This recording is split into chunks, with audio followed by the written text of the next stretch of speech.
un invento, era una estructura que va de muchos aspectos que a veces olvidamos. Sentencia de la Tribunal Constitucional, del Tribunal Constitucional, que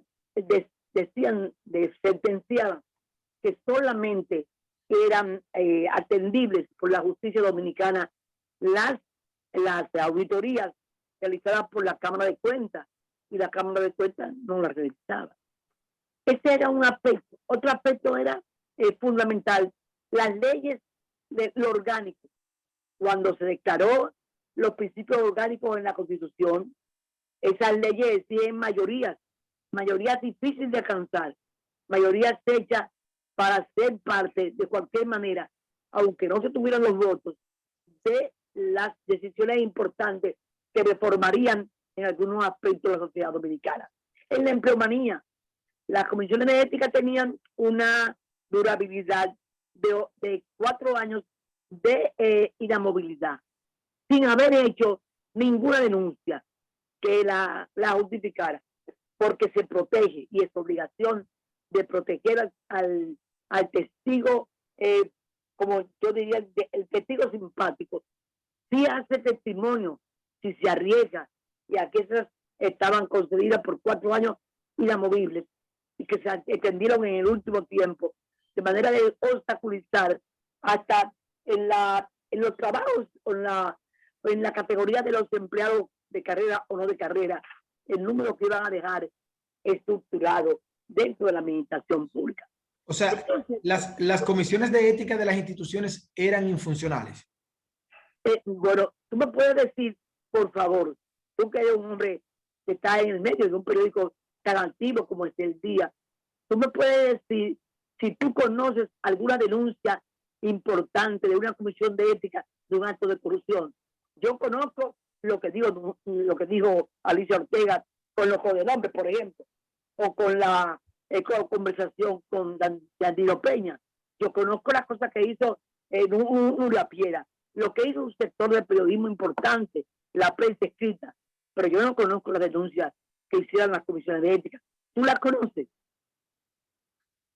Germán, ¿tú la conoces? Precisamente, doctora, hablando de controles y hablando de control y de transparencia, usted en día pasado ha dicho algo bien serio sobre la Cámara de Cuentas y ha indicado al expresidente Leonel Fernández y a Danilo Medina como obstáculo para una Cámara de Cuentas independiente.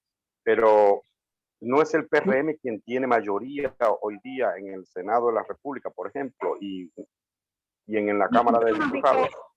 Primero, tú estás suponiendo lo que va a pasar. Vamos a esperar la decisión de la elección de la Cámara de Cuentas. Yo sí que conozco hechos reales, como la elección de la Suprema Corte de Justicia. Yo sí conozco los hechos reales sobre lo que ha sido la elección en el tribunal, en las áreas que hemos podido ejercer las decisiones importantes. Entonces, donde el presidente Luis Abinader ha tomado la decisión y ha sido parte del Consejo de la Magistratura para elegir esas entidades, ha habido independencia, como la ha habido en la Procuraduría General de la República. Tú me estás hablando de hechos imaginarios. Yo que estoy de lo que va a suceder. Yo te estoy hablando de hechos reales. Entonces yo quisiera que me dijeras la pregunta unos días después de lo que pase en la Cámara de Cuentas. En la Cámara de Cuentas, inclusive hasta hubo una visión diferente nuestra de la del presidente Danilo Medina, del presidente Luis Abinader, cuando solicitó la renuncia del presidente de la Cámara. Yo creía que había que dejar que el asunto caminara hasta saber todo lo que sabemos hoy, hasta sabemos lo que pasaba ahí adentro, hasta que sepamos todos que la no rendición de cuentas de las auditorías que hacía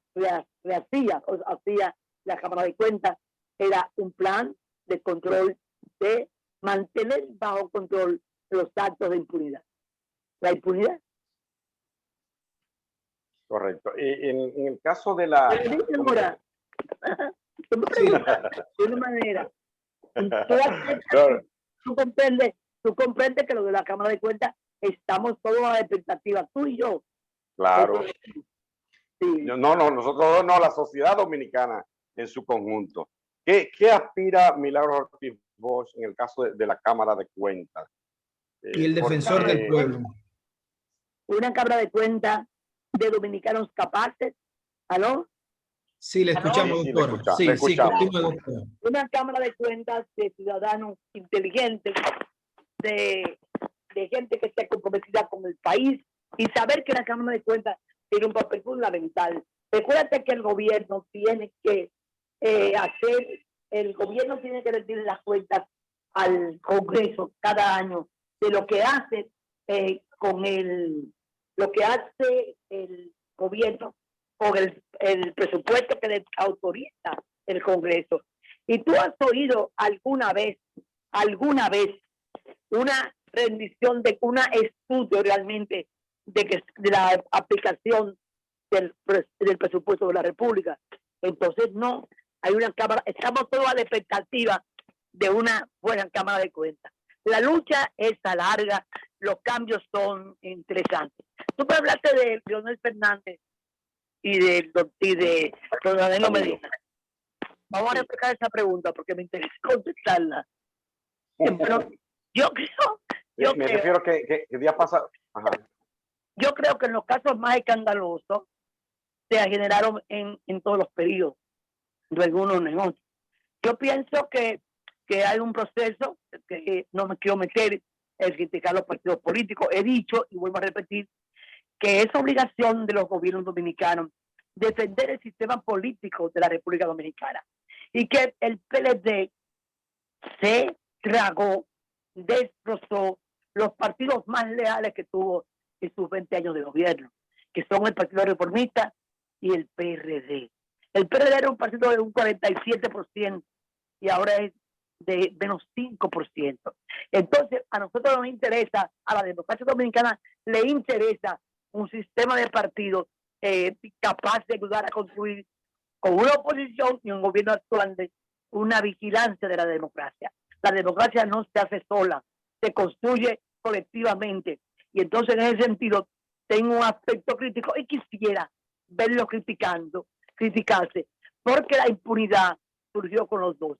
Y explicarnos por qué lo hicieron les va a hacer mucho bien a ellos. Y yo quiero que los partidos dominicanos, los partidos de este país, no quiero decir partido dominicano porque se ve muy confuso, yo quiero que los dominicanos oigamos y sepamos que hay partidos que pueden tener fallas, yo lo viví en el pasado, pero pueden reivindicarse. Mi partido PRM es producto de un proceso parecido. Es lo que yo digo del presidente Fernández y del presidente Medina. Doctora, durante estos 8 meses ha habido críticas en algunas instituciones por la forma en que se ha desvinculado a servidores públicos. ¿Esto cómo colide con la ética de si es o no, por ejemplo, una funcionaria como Josefa Castillo, que dijo, bueno, sí, teníamos que nombrar a todos los compañeritos, un funcionario como el doctor, el director de la CISARRIL nuevo, que dice, bueno, lo que se ha hecho es lo que se ha hecho siempre. Sacamos a uno bien capacitados y pusimos a otro. Éticamente, esta parte, ¿cómo la ve la directora de Ética e Integridad Gubernamental? Negativa. Y quizás a eso se debió la gran convocatoria que hizo ayer el presidente de la República y que tuvimos en el Hotel de Aragua, en un salón muy amplio por las razones de la pandemia, porque estábamos el Comité Ejecutivo Nacional, los diputados, los senadores y algunas alcaldías fundamentales del país. Y era el presidente explicando el partido que somos, el que debemos ser y cómo debemos manejarlos. Yo pienso que hay compañeros que se sienten obligados a una solicitud justa de los miembros del partido que no se les ha explicado, como explicó ayer el presidente, las razones de ser de la organización política y al mismo tiempo la meta, el horizonte. Mira, de verdad que es un asunto para ser estudiado. Primero, todas las reglas fundamentales de la buena administración pública indican que las nominillas y que el exceso de empleos que en un país donde la mayoría de los empleados se originan en nada más y nada menos que en el gobierno, la empleomanía es mayor en el gobierno que en toda la sociedad dominicana. Algo anda mal en la economía. ¿Qué anda mal? El clientelismo. El clientelismo, pero no solamente eso. Entonces el gobierno ha resuelto no jugar a las nominillas, sino a la eficiencia del gasto público. Y eso hay que explicarlo.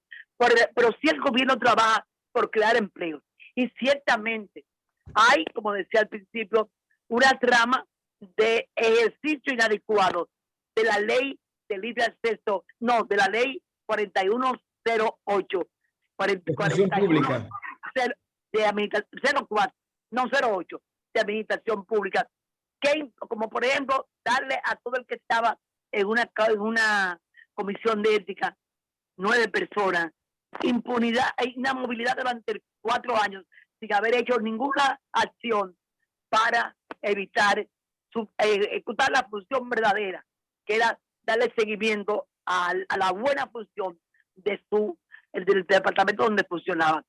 Y te quiero decir que ahí hay algunas de las tretas a las que puede haberse referido Jesús Pérez Iglesias, que es un hombre de una cierta formación, compromiso democrático, en el sentido de que se dejó montado, como lo decía al principio del programa de la conversación con ustedes, dejar montada una estructura inamovible para evitar el gobierno con estilo, con una forma diferente, con una visión de compromiso democrático, que es donde tenemos que... ¿Qué hará, disculpe doctora que la interrumpa, ¿qué hará el gobierno, doctora? Te oigo. Tengo dificultad para... Sí, adelante Germán, se escucha bien. ¿Qué hará el gobierno? Doctora, disculpe la interrupción. ¿Qué hará el gobierno? ¿Qué hará el gobierno de Abinader para desenredar ese nudo, no? Bueno, nosotros estamos respetando todo lo posible a los empleados, a los servidores de carrera. Estamos preparando a nuestra gente. Ayer pedí al presidente de la República preparación y formación para entrar en competencia a ganar los puestos que todavía son que son de carrera. Y hay una infinidad de el empeño del gobierno de crear empleos y evitar volver al turismo, volver a la producción, volver a la normalidad, el rescate de empleo. Entonces, estamos bregando con eso, con inteligencia, con capacidad. Vamos a resolver los problemas, vamos a resolverlo en beneficio también de lo que ha sido la votación que hemos tenido dentro de los conceptos de la democracia, de una normalidad, de una funcionabilidad de la ley 4108, pero al mismo tiempo que sea justa y equitativa, que no sea que se paralice la creación de cargos de carrera y de repente en un mes, en 6 meses antes de dejar el poder, de repente aparecían miles, otros más, docenas y docenas de nuevos empleados de carrera. ¿Esa ley debe ser modificada, doctora? Es un campo, yo no estoy en toda la administración pública, pero aunque creo que hay algunas modificaciones que hacer en muchas leyes que están haciendo, pero no te puedo decir específicamente en qué consiste la reforma de esa ley, porque hay principios fundamentales de lo que el portavoz don Darío Castillo, y la necesidad de una burocracia. Perfecto. Sí me gustaría, doctora, que pasemos. Lo oigo. Germán. Lo oigo. Doctora, ayer se reunió la Comisión Política del Partido Revolucionario Moderno. Se adoptaron... Sí, me entrecortó el presidente de la llamada, pero quería, doctora, que pasáramos al tema partidario. Ayer escuché al ministro de Educación Superior, Ciencia y Tecnología, pedir a García Fermín, el doctor García Fermín, pedir la modificación de los estatutos del PRD para permitir la reelección. ¿No cree que es un tema del PRM, perdón? ¿No piensa usted que es un tema a destiempo, a empezar a hablar ya de reelección? Totalmente, es necesario. Es necesario. Si ese tema se presentara, ahí está la Constitución. Es un tema a destiempo, innecesario, fuera del contexto de lo que está pasando, y mucho menos ayer, en que estábamos escuchando al presidente de la República. Correcto. En otro orden, doctora, precisamente por este tema, pero también por lo que a mi juicio se está dando, ¿no cree que usted, el PRM podría, o el gobierno podría verse un poco como la arepa, recibiendo fuego muchas veces más intenso desde dentro y también fuego del PLD y de la Fuerza del Pueblo? ¿No cree que falta algo ahí y que además, como le decía Wilkin, hay algunos funcionarios desafinando como doña Josefa, como Kimberly, que para mí nunca debió ser una funcionaria pública por la situación que arrastraba, y otros? Mire, nosotros lo que quisiéramos a veces que se notara es la cantidad de veces que hemos actuado para corregir defectos. Es que las denuncias sobre funcionarios son ejecutadas sobre nosotros, rápidamente por nosotros. Hay 2 casos, 3 casos de acoso sexual. Antes había cientos en silencio. Nosotros actuamos dentro del marco de la que la justicia ha hecho. Le damos ¿Es verdad, doctora? Cientos de casos de acoso en silencio. No. Cientos de casos en silencio. El acoso sexual, que se trató por primera vez en la reforma de las leyes penales. Cuando nosotros hicimos la ley 2497, apareció como un delito, los delitos contra la honestidad, contra la mujer, aparecieron en la ley que modificamos el Código Penal. Es en el país mucho más alto de lo que se cree, porque está la condición machista, la educación en que el hombre tiene derechos sobre la mujer. Aquí hay cientos de casos tapados, callados, por frustración frente a la justicia. Aquí hemos tenido 3 casos, y en los 3 casos hemos actuado de manera inmediata. Inclusive tan pronto supimos que la justicia había decretado una medida de aislamiento contra el amigo querido España, nosotros hicimos lo consecuente, suspenderlo, y el presidente lo suspendió también. ¿Por qué? Porque el caso del luchar contra las mujeres es también garantizarle que tienen un gobierno que la proteja de ese tipo de problemas. Entonces, te quiero decir que ante cada caso que se ha presentado hemos actuado. Nosotros no hemos dejado aquí, por ejemplo, ningún funcionario de alta importancia o de no importancia pudo dejar de declarar sus bienes como lo manda la ley.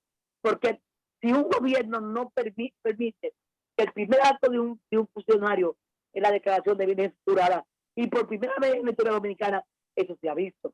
Nosotros, en caso de corrupción y en el funcionamiento de compras y contrataciones, se ha actuado con una eficacia inmediata de prevención o de no prevención. Entonces, yo pienso que con dificultades vamos haciendo. Recuerden que la justicia no es del PRM, la justicia la dejaron otra gente. Lo único que es nuestro, o que puede actuar el presidente, es la Procuraduría General de la República, que haya demostrado su necesidad, su compromiso de hacerlo independiente. Bueno, doctora, no resta más que agradecerle muchísimo que nos haya concedido esta entrevista para Cuentas Claras. Gracias a la doctora Milagros Ortiz Bosch. Muchas gracias. Doctora de Ética e Integridad Gubernamental. Hasta pronto. Hasta pronto. Vamos a una pausa. La entrevista del día llegó a ustedes gracias a Banco Popular. Gracias, Jorge. Hiciste un esfuerzo, pero eso ya terminamos el link.